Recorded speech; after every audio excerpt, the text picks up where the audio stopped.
Well, hello again, everyone. This is Bob Martin, the RCSubGuy with the Nautilus Dry Docks. This channel is all about RC submarines, and hopefully that's what we're going to be giving you this week. To kick things off, we are going to be reminiscing, doing a little decompression about the recent loss of the USS Texas this last weekend. We're going to go into some fail-safe thoughts and what could have been done to have potentially stopped the loss from occurring. Also got some other things going on. We've got the A-10 subkiller to get up and list. I've got to post-mission the Crow. I've got to get Ed's G5 out of here. And got to keep going like crazy on those little Typhoon submarines. There's a lot to go, so we should probably get started.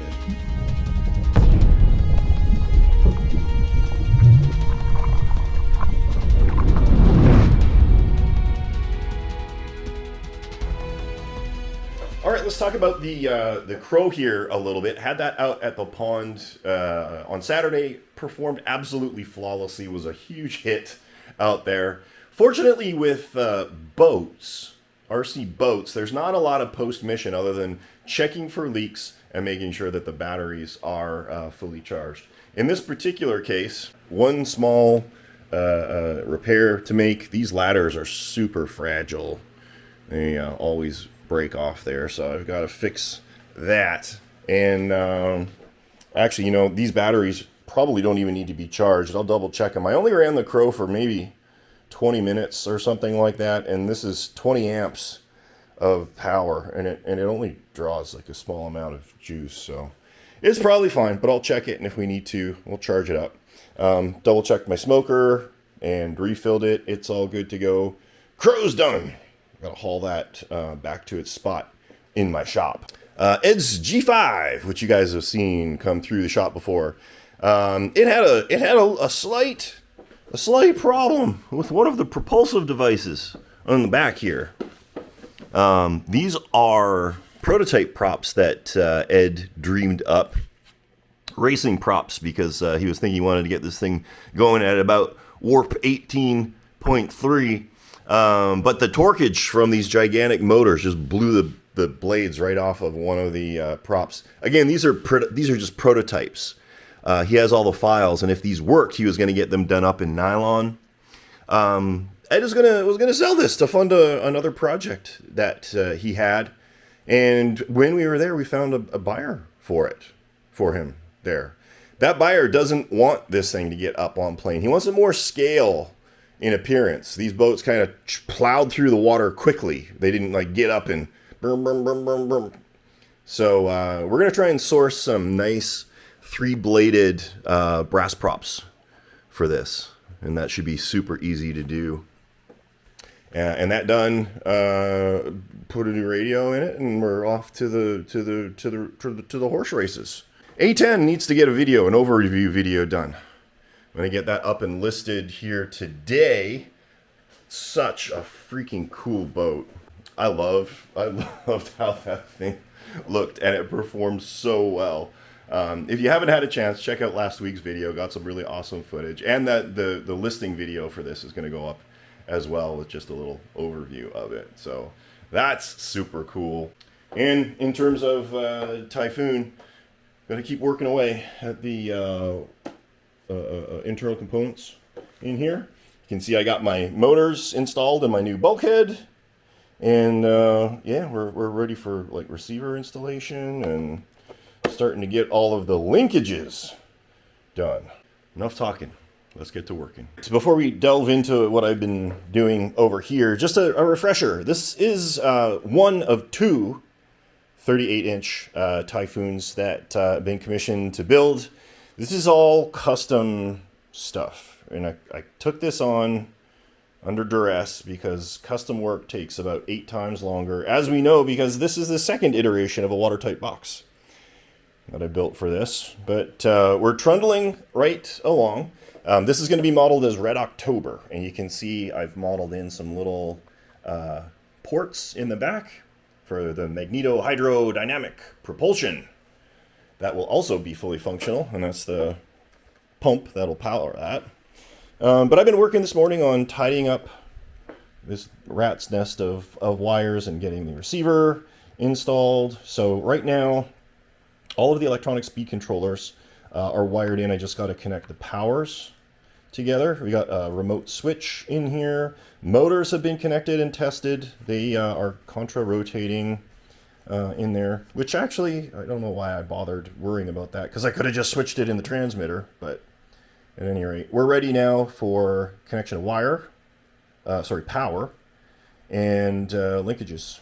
And what's Logan working on? Finishing up the divers for our Helldiver. I'm pretty well close to done. I've got the front basically 100%. I've just got to finish up some detail work on the back, such as getting the tank finished up, getting the brown on his little carrier, and maybe doing something fun for the stitching. Yeah, that looks so cool. There's 2 of those dudes, though, hey? Yeah, but the other one's pretty close as well. Yeah. Are you going to give them, like, different colored helmets, or are they both going to be exactly the same? Oh, here he is. I've got them both white right now. I could give one of them, like, a little, like, captain's insignia, like, somewhere on, like, the back of the head or something. Yeah.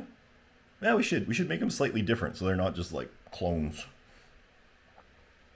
All right, well, I'm going to go get some breakfast. That's enough for me in here. I think, Logan, what's your plan for today?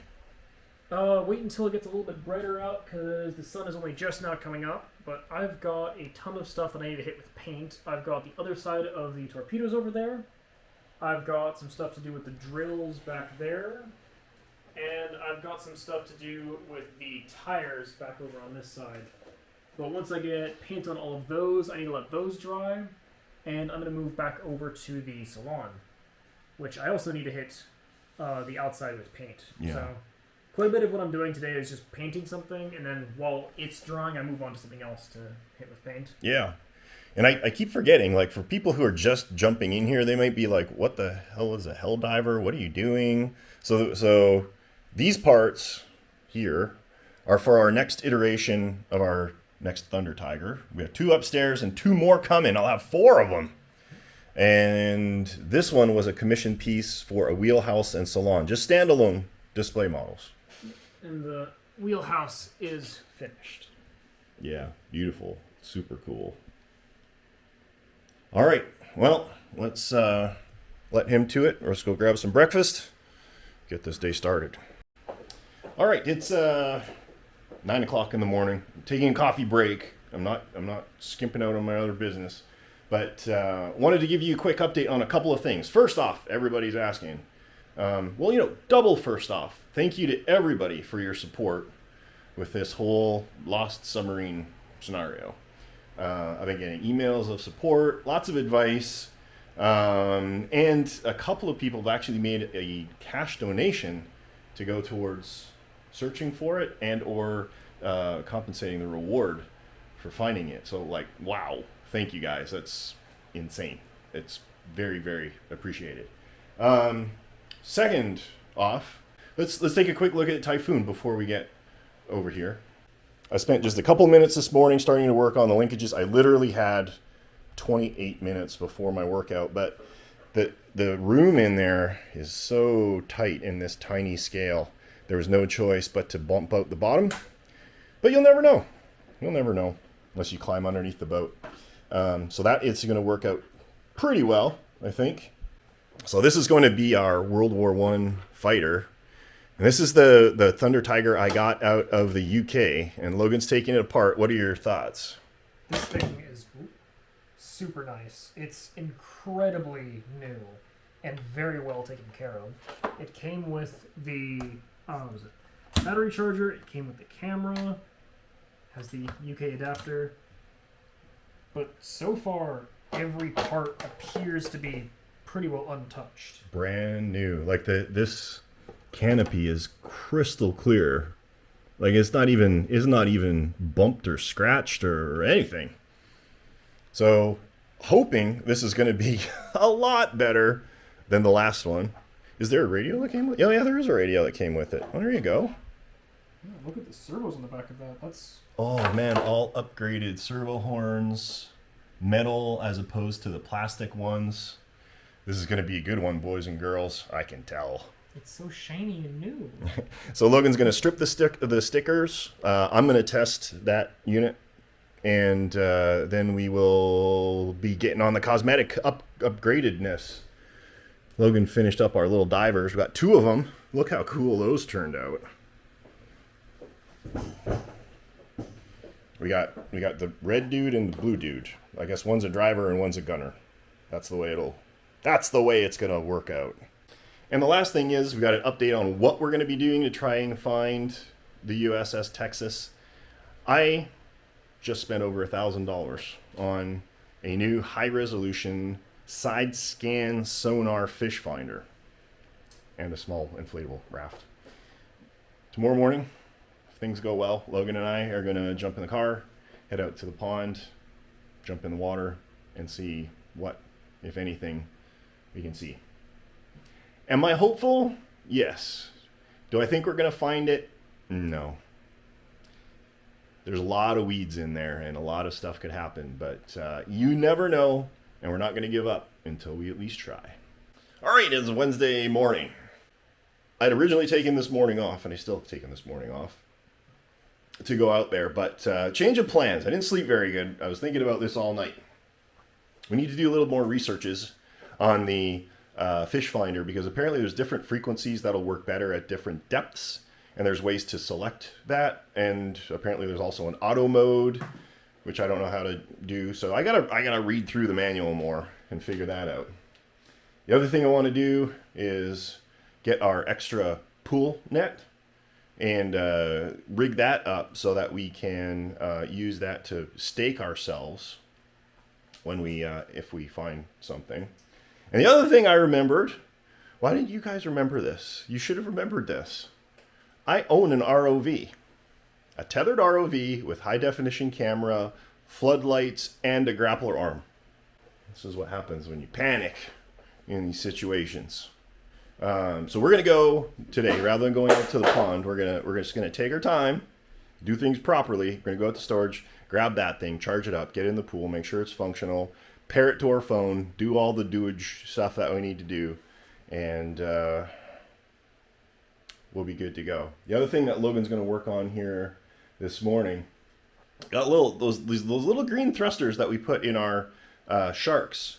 We're going to rig that up for propulsion on our little raft, so that we have a nice even speed, easily controllable steering, and it'll be much easier to maintain a grid when we do our searching. So all of that needs to get rigged up today. But in the meantime, we're just taking a couple minutes and delving deep into our new Thunder Tiger. So I am infinitely happy with this purchase. We told you yesterday, this thing is brand new, never used, and it's been upgraded. Whoever had this took the time to properly route all of the FM antennas through these catches on the bulkheads, so it's all evenly spread out for good reception. All upgraded metal control horns, not only outside but inside as well. You can see there. It is the stock Thunder Tiger motor, which there's absolutely nothing wrong with. The stock pump, which you can see in there, and a 40 megahertz radio, and we've got all functions. This is all working. What's a little weird is the ratcheted stick is on the right for dive planes, which is, I don't know, whatever. And there was no battery that came with it. So right now I'm just running it off of a big 12 volt gel cell that I have here, but I do have nickel metal hydride battery pack coming from a supplier, and it came with a waterproof camera as well, 4K waterproof camera that also has a remote on off for it. I'm sure it's a cheap Chinese camera, but you know, whatever. And it came with a charger, IMAX dual power. Problem is it was rigged up for 220 volts, but Logan is quickly rectifying that situation by just swapping the end of the cable out. So that'll be all set up as well. This was a good buy.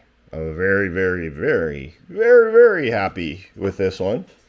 As you saw, Logan already stripped the parts. They're already out on the bench, getting sprayified in primer. So we need to make sure we do it insides this time. I'm going to go over the outside with 220 grit as well to make it a little bit more smooth. Oh, yeah, sure. And then we got to do some modifications for the cowl. So it's going to mount to the old nose cone. We'll cut the nose cone back here so that we retain the stock clips to snap it on and off. So this is all looking good. This is making me happy today after the loss of the Texas. I think this is going to turn out really good. So we got our flea fish out. Actually, Logan got it figured out. I did nothing. Got my phone all paired up, and the beauty of my little flip phone is this is a gigantic monitor. I don't know how good it's going to be in like outside or whatever, but it works really good. I think we got 100 feet of tether, and we got our grapple arm on there. So now all we got to do is figure out how to drive it. So we're going to go outside, chuck this thing in a swimming pool, and see if we can do anything worthwhile doing. Okay, we are out at the top secret test facility, and we need a name for him. The only thing that came to mind off its initial name is the Flippin' Fish. The Flipping Fish. But yeah, here's our screen. And Logan already latched onto our pool robot once. Can you grab that paper that's floating in the pool? I don't know how that got in there. But you should be able to tilt the whole thing almost on its nose. Yep. It uses plane control, so I can tilt it down like this. Oh, there we go. And then you can see it moving in the water there, like at an angle. We're doing pretty good. I'm super impressed with it. I think we're going to be in good shape. We have a plan. Now we just need a time to go and find the lost Texas. All right, bright and early Thursday morning. Just finished my workout. We got back, loading the truck up. We got raft, ROV, the fish finder is in there, and the stand. That's right. I'm so sure we're coming back with a boat. I brought the stand to put it on. Now, am I hopeful? Yes. There are high hopes for this exercise. Do I think we're going to find it? No. My expectations are about yay big. It's a challenging body of water. If the divers didn't find it, I don't know that we will, but hey, maybe technology will come to the rescue. We'll keep our fingers crossed, and at the very least we'll know if this sort of thing will work in the future. Or at the very least, maybe it'll make for an interesting video. So, here we are, Sylvan Rodriguez. Beautiful out, nice in the shade. Things are not looking awesome here. Here's the water, nice and still. That's cool, but that water is just milkshake, chocolate milkshake. I can barely see, so about maybe 16, 18 inches down, there's a concrete ledge. I can barely make out the edge of it. So that's only 18 inches deep. Here's the plan. According to Logan, what we should do first is throw the ROV in, and from that we're going to be able to determine what the visibility is in the water at 8-10 feet deep. If it's nothing, then there's no point in messing about with the ROV at all. We'll put it away, we'll fill up the raft, get out on the raft, and try sonar and see if it can pick anything up. But fortunately, there's not many people here. There's one person walking around, and there's some park people over there who apparently only administer that. So they're like, I don't know if you're allowed to do it or not, so we're just going to do it. Beg forgiveness instead of permission. So we're going to chuck the rover in and see what we can see. All right, so we were out there, and I forgot to hit the record button on the actual unit. But this is what we just dragged back because it got down in the weeds and collected just a couple, just a little bit of weeds I'm sure it's fouled up all the thrusters and everything, so we got to pull this out, strip it out. So what did we see? Actually, you could see about 2-3 feet maybe. As a search device, it's not going to work. But what we're thinking is we'll get in the raft, go out, use the sonar, and then potentially drop this thing down if we think we found it. Or just dive down. I don't know. We'll figure it out as we go. For now, we got to clean out our weed ball. Salvage a very, very expensive ROV. Keep going! Alright, so the idea, just for everybody knows, we got a tote that should help keep things dry in here.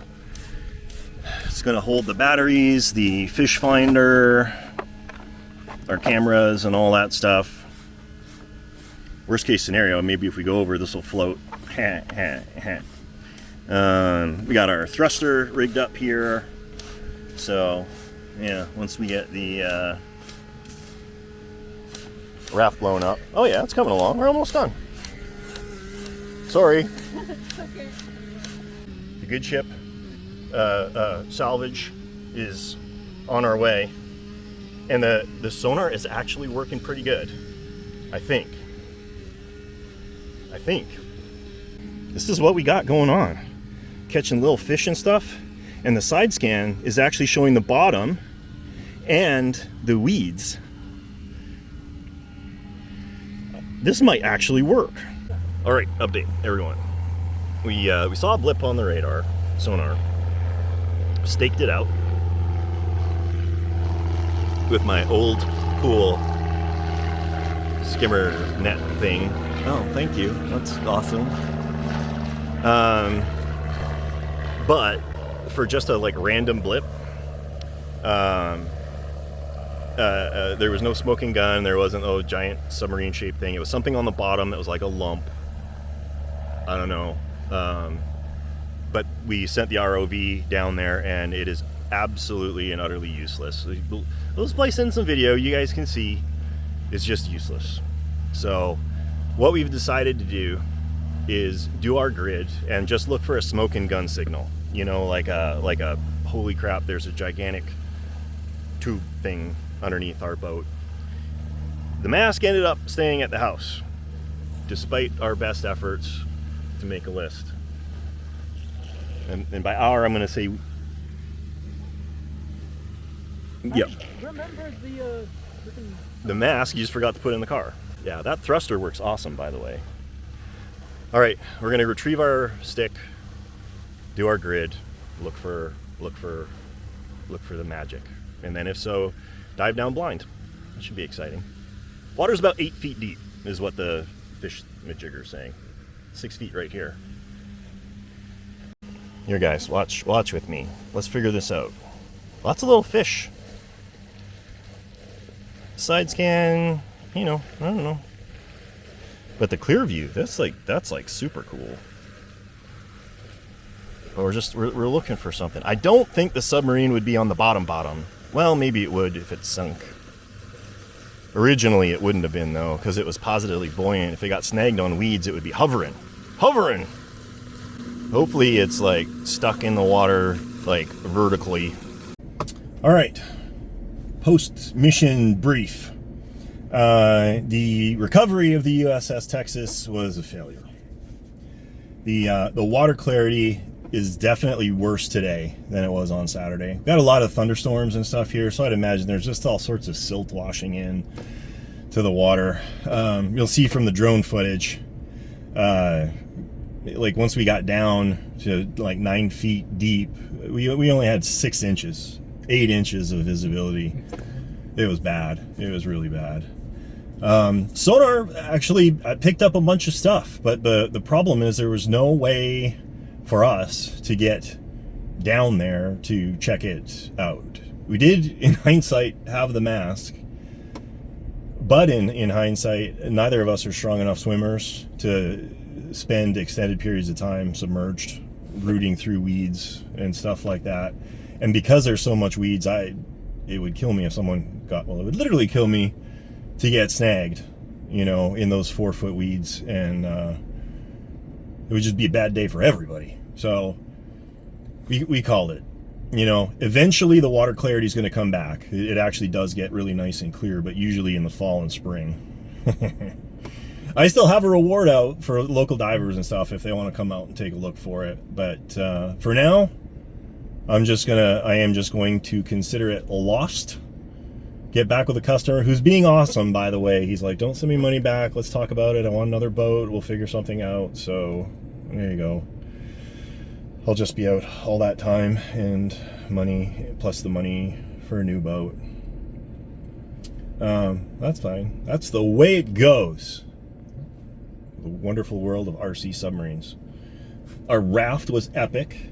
And the ROV was awesome. The ROV was epic. The little thruster we rigged up, epic. It was patrolling us about 1.5 miles an hour. Yeah, I mean, for half of that I was using the thruster the wrong way too. Right, yeah. So I had to flip the thruster so it actually went proper alignment. And that was probably only at 2/3 throttle too, right? Yeah, if I fully cranked it, the ESC would shut itself off. Yeah. So, yeah, anyhow, I'm thinking about rigging a couple of those up for the outside and just tooling around our swimming pool. So everything worked great except the water quality and our luck. So heading home, a little over an hour back to the house, let the customer know, move on to plan B. A very good Friday morning to everybody. Disappointing day yesterday. But got a phone call last night from Diver Mike, and apparently he wants to take another swing at things. So we're gonna head back out there tomorrow morning. I talked to Renee, and she's like, we'll make a family day out of it. We'll bring the dog and the kid, and we'll just relax by the park. I don't know. Got a good feeling about it. All right. Let's catch you up on a couple of things I've already done this morning, and it's only 5 a.m. So I actually just bought a new cord for our professional balance charger discharger that came with the Thunder Chicken. But check this out. We'll plug this in.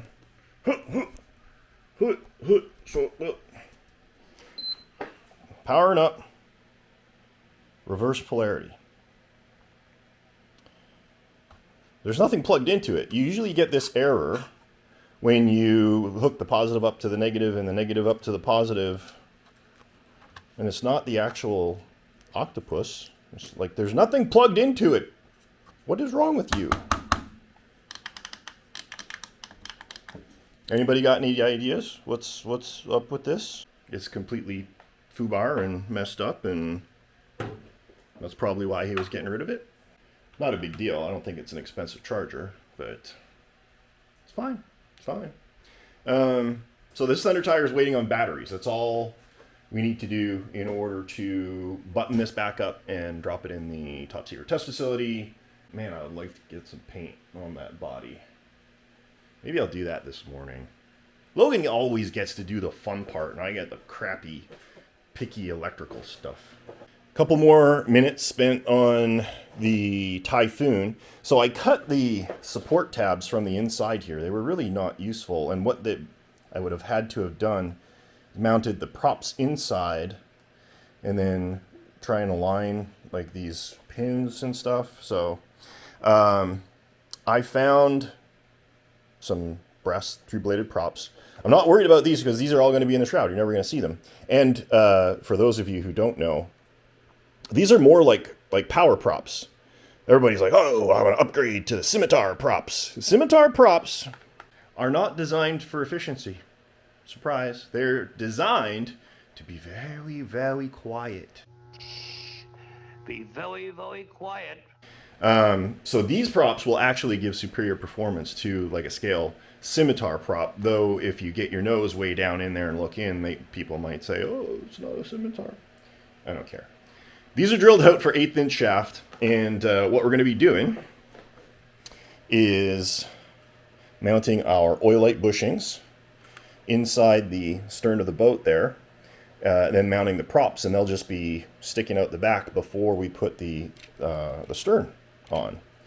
One of the tricky things that I'm discovering about this is I can easily run this, the linkages for this, but the lower rudder goes through both this part and this part. So I'm trying to figure out a way that I can do the linkages while I've got this out. So I'm not having to do it with tweezers through 6 inches of body. So I can run the shaft, put the horn on, shoot it forward, horn on, shoot it forward while I still have access. But the big question is, how do I do that? How do I do that? Cut this off? Yeah. Razor knife, razor saw, cut that, put that, slip that, push that, glue that. That's what we're going to do. I've been avoiding this because, like I said, I don't want to do picky electrical work, especially in the morning when I'm tired. I'll hook things up backwards, I'm sure. Oh, look who it is. You're late. Work starts at 5. It's 12 after. Right? Right? You're slacking. All right, little departurization here. Howard has engaged with me to build his Ultra albacore, which I don't remember if I talked to you guys about it or not. I did show you some of his super cool folding dive planes and all of this stuff. He's going about this the right way. But we had talked about pumps, and he had found this company that has super high output peristaltic pumps. We're talking like, what the heck was it? A 1.5 liters per minute. So ordered a couple because they're pretty cheap. And this is what they look like. That's a lot of flow. 1.5 liters. We're talking like gear pump territory here, people. That was one of them. I think there's another one in here. These are... Oh, this one's kind of like this one. This might just be 1 liter. That's kind of cool. It's got gearing on it. 12 volt, 330 RPM. And is this one just straight in? There's probably a gearbox in here as well. I'd say this one is feasible for the installation in a cylinder, depending on your size of cylinder, of course. This, not so much. Pretty massive.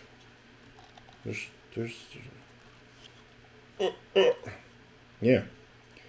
All right. Well, we could, in our free time, because I have so much of that, eventually hook it up to power, throw some hoses on it, put it in the top secret test facility, and see how it pumps. I'm interested to see what sort of juice they pull. More experimentation to get queued up. But we got other priorities in life here, people.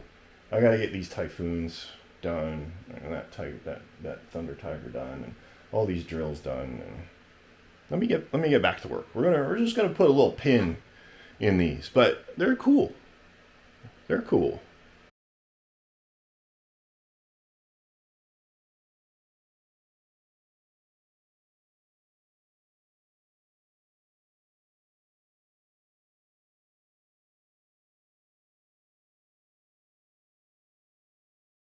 All right, excellent progressives on the Typhoon. Let's take a look. Pump, battery, ballast, tank, electronics compartment. I trimmed out the inside here to make these hoses fit, and it's perfection right now. All our linkages are done. Look how easily those move. That's what you want, boys and girls. You don't want to have to fight it. You know what I mean? Got dive planes. Can I reach?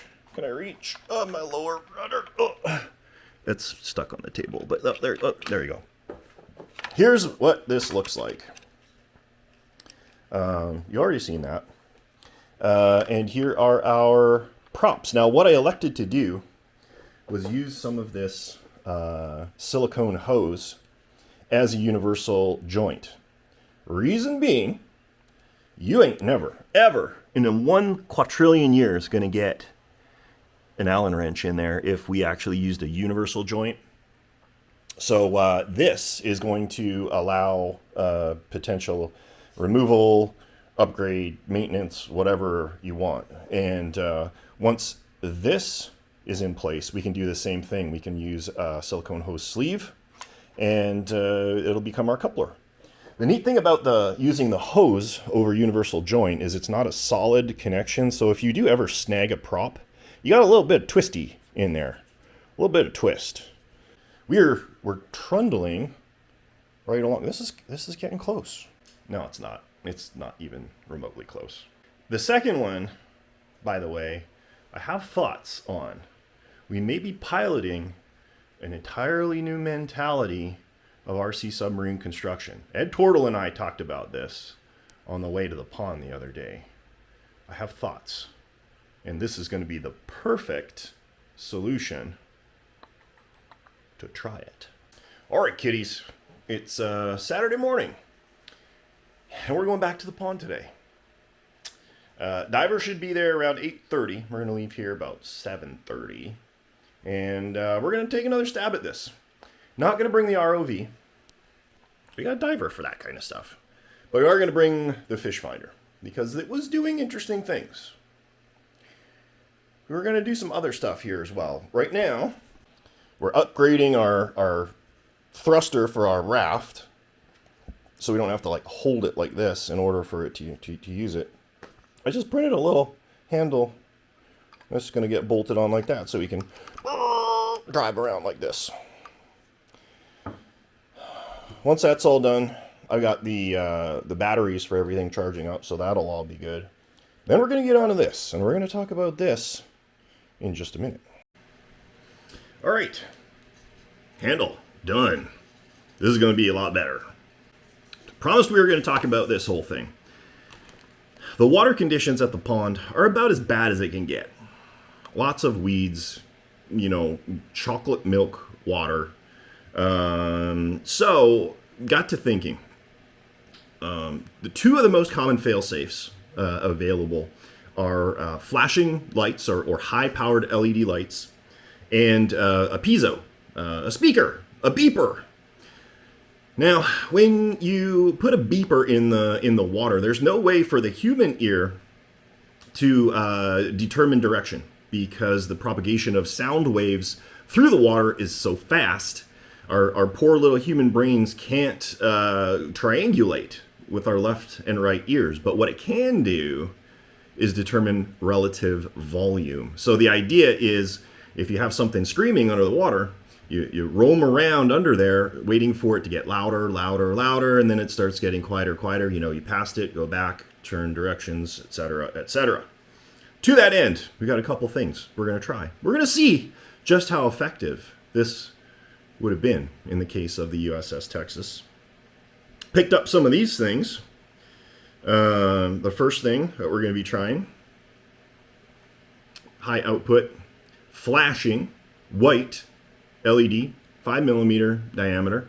The idea behind this is, what I'm thinking, you would make a standalone little unit, like with a 9-volt battery, and just mount it in the sail, sticking straight up, or recessed, you know, in the bridge, so you don't see it when you're driving around. But if you're on top of it, you see it. The second thing we got here is a little piezo, and I picked up about 185 of them on Amazon for about 18 cents. I'm kidding, they were more than 18 cents, but at any rate, they came in a big package. It's 4 o'clock in the morning here, so I'm just gonna beep this for 1 second. Sounds like a smoke detector, and it's a constant. It's not beep beep beep, but I mean that's fine. Here's the plan. Got a little waterproof box here. So what I'm gonna do, I'm gonna mount everything in here like this. Close the lid. And we're just going to throw it in the water. And we're going to ask Mike the diver what he figures. Because we're not going to be able to see it. I've got hair in my mouth. We're not going to be able to see it from the surface. I think as soon as it goes down 2 or 3 feet, we'll lose sight of it. But we'll get him down under the water. Maybe he can actually bring this down. I'm going to have to put some weight in here. Otherwise, he's going to be fighting the whole time. But then we'll get some feedback from Mike the diver. How visible is it? Do you think it would help rescue the boat? We just don't know. Let's just try it and see. That's all we can do. That's all we can do. The emergency underwater retrieval test platform completed. That is a gigantic lump of lead. And what we're going to do is just connect this, close this, and let him bring it down. But first, I need to bring this out to the top secret test facility super quick and make sure it's going to sink. It should. This weighs, I think, 8 pounds or something like that. So it'll go straight down. But I just want to, make sure that the light is pointed in the correct direction. And, make sure it kind of sits upright-ish if it's on the bottom. And then we'll take it from there. Early morning at the top secret test facility. All right. Some of you may be asking, well, why is the piezo in the compartment? Why don't you mount it outside? And you certainly could. This is just a speaker. I think it would be okay. And certainly if it only lasted a while, you could just replace it for a nickel or two. But it would be better to put it in. And what I'm wondering, if just like a subwoofer enclosure, the enclosure will act like a resonator and help the sound do the propagations. I don't know. Let's see here. I'm going to plug this in. Hopefully I don't wake Renee up through the window. So then she'll be grumpy.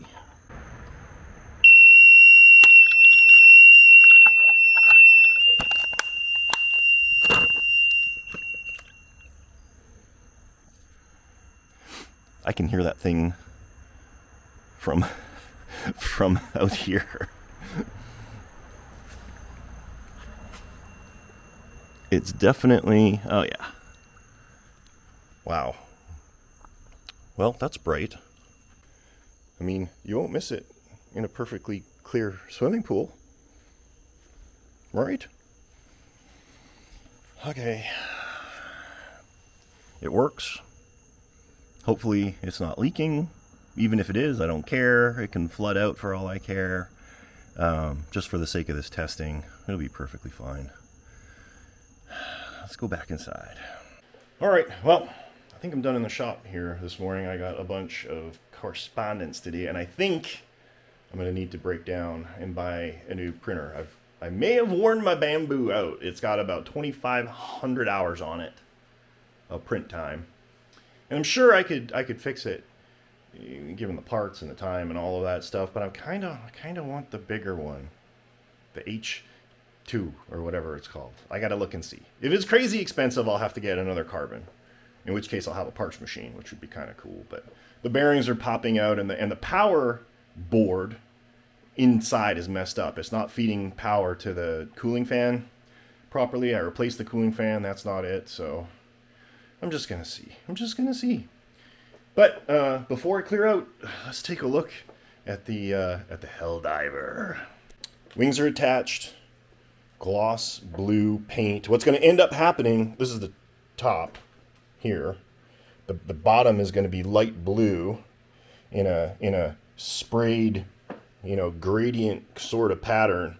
From the research that we did, the actual Helldiver aircraft were typically painted that way, and this is going to be the color on that lower part. So probably tomorrow we can bolt everything together and start misting on the blue, and then once my stickers are here, we'll clear everything and get on to the final details. My new batteries came in. These are AA packs. I think they're, what is this? 2100, so 4200 versus I think the old packs are 27 altogether. So this will be 4200. Of course, I'm stalled now because my printer's down, which sucks big time. And this thing is garbage. I messed around with it. There's something wrong with the board inside. It's detecting a fault when there's like nothing plugged into it. And I spent $5 on a power cord. I almost forgot to show you my new toy that I'm really excited about. Some of you, if you follow the forums and stuff, will have seen that Dave was getting rid of his i400. This is what she looks like. Pretty dang spanky, if you ask me. 2 different valves. That's interesting. Oh, I see. He's got tubes in the other one. This is all printed in ASA, so it should be temperature stable outside. But yeah, this is the big Japanese aircraft carrier. They pop out of here, and you get your airplanes to go out and bug people. So the plan with this is get it all glued together, and then Logan will fiberglass the inside of the hull. I didn't even see what the inside looks like. No, it's like a big empty hull. Cool. Got drain holes, not big ones, but we got them. Still a lot of detailed parts to go, but fortunately I do have 3D plans for a lot of these peripheral parts, including the anti-aircraft guns and all of that kind of stuff. So that is pretty exciting. I love the i400, and there's not very many kits of this out there, if any. I know Scale Shipyard used to do a B class, which was also an aircraft carrier, but it was smaller. Not this size. I love it. I love it. And by the way, one of the Thunder Tigers I bought from Dave came with a Futaba T12 Fugt. This is a lot of radio for... It's a 12-channel FM radio. That's a lot of radio for a Thunder Tiger. I think I might pull the old receiver out, swap it out for a 900, and then you crazy people that like these low-frequency radios, you can have one of these. Okay, Sylvan Rodriguez Park, take 3. Mike the diver is here, and he's got a strategization. We're gonna do a stake and a spiral around that, in order that we don't miss anything.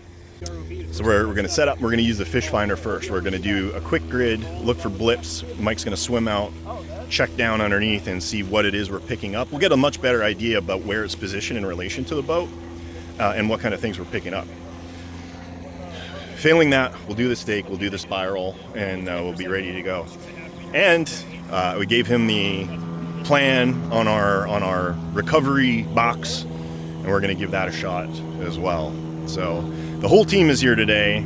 We got Mike, we got Logan, Gracie's here, and Renee is somewhere over there. Holy, he really loaded her up. Nicholas is here as well. Nicholas spent like all day last Saturday with me trying to find the boat. Boy, he really loaded Renee up. I don't think she was expecting to have to work today. Go, go, go. Not even halfway. No, this is well past halfway. The deceptive thing about the airbed is that it doesn't look inflated, and then all of a sudden, it's just done. A good ship what? Looks like it's going to beat the USS Minnow.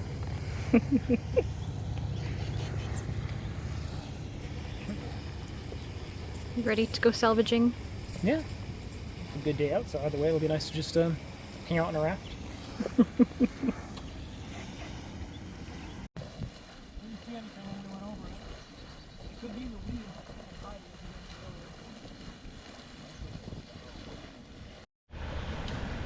All right. Mike's down over there. I saw a little blip. He's checking.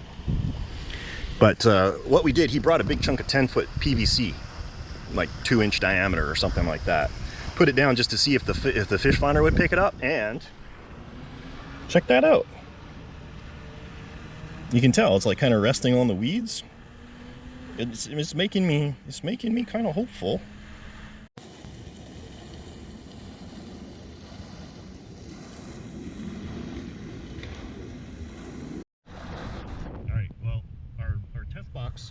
Snapped the little line and it went down. So now Mike is trying to find the box.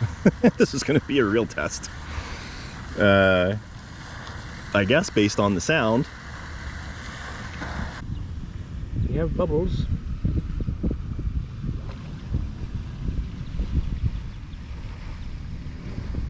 I cannot hear the PZO at all. You can't?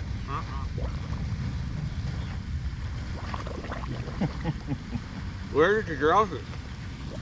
Roughly that way-ish. I'm surprised you can't hear it. When I tested it in my pool, even 2 feet down, I could hear it outside the pool.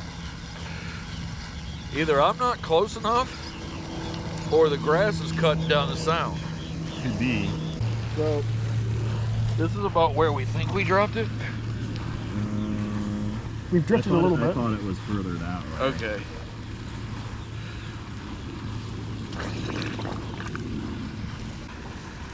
Yeah, 3 feet down, you can't see him at all.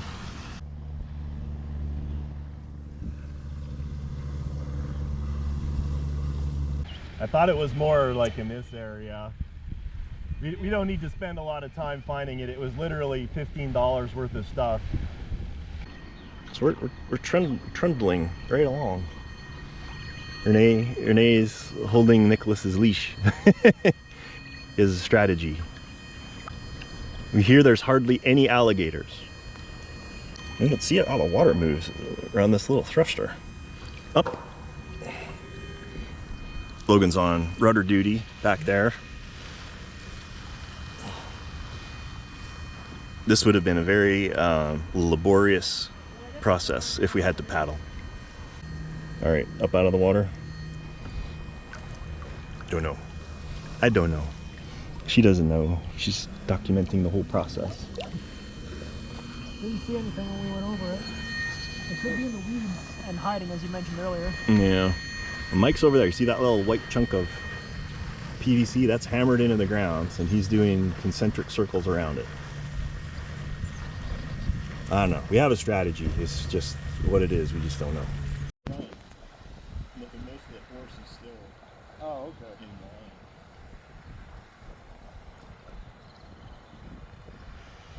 No luck. No luck. So, after action report. Hey, test box. So, the idea was we were going to lower it down on a string, but the string snapped as soon as we put it over the side. So it went straight down in 8 feet of water. We knew exactly where it was, directly under the raft. Mike's like, hey, that's no problem. I'll go down, I'll find it. He could not find the box. It was weighted in such a manner that the light was pointing straight up. The weight was on the bottom, so it should have fell straight down with the light shining up, and the piezo was going off. That piezo is going to be going off for a week. Yep. I mean, he couldn't hear it at all, even in water, which means that it's insanely noise dampening in there. So even though it's going to be going off for a week, no one's going to find it. Yeah. So what that tells me makes me feel a little better. If those fail-safe measures would have been implemented on the Texas, odds are good we would still not have the boat. We knew exactly where this was, what to look for, and nothing. So that test is complete. I'm glad we did it. It made me feel like a different fail-safe technology is going to be what we need to examine. I'm soaked. we got rained out with a torrential downpour, but we made it in, and we all left. The fish finder was working good. What do you think we could have done better for that? Was it? If we stuck to the concentric circle plan from the beginning and cleared sectors with that, probably would have gone better. Because the grid is great and all, but when you're on a free-floating thing, it's hard to maintain straight lines, and when you turn around and try and do a straight line, it's a good chance you miss something. Yeah. So we did everything much more methodically this way. We ran a parallel grid and a perpendicular grid, and we did a stake, and we did circular patterns around. The diver did that, and we did it with the fish finder. Now, we didn't do the entire lake. We probably could have done further down a little bit more with that, but we didn't even get like a blip on there, nothing that was remotely close. The chunk of PVC pipe that Mike brought, he put underneath just to see what the fish finder showed up. It was clear as day, absolutely clear. We could see it sitting about 6 inches up off the ground, sitting on the weeds.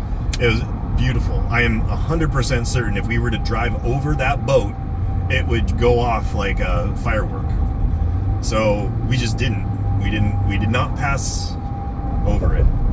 But at any rate, once again, we're heading home with no sub.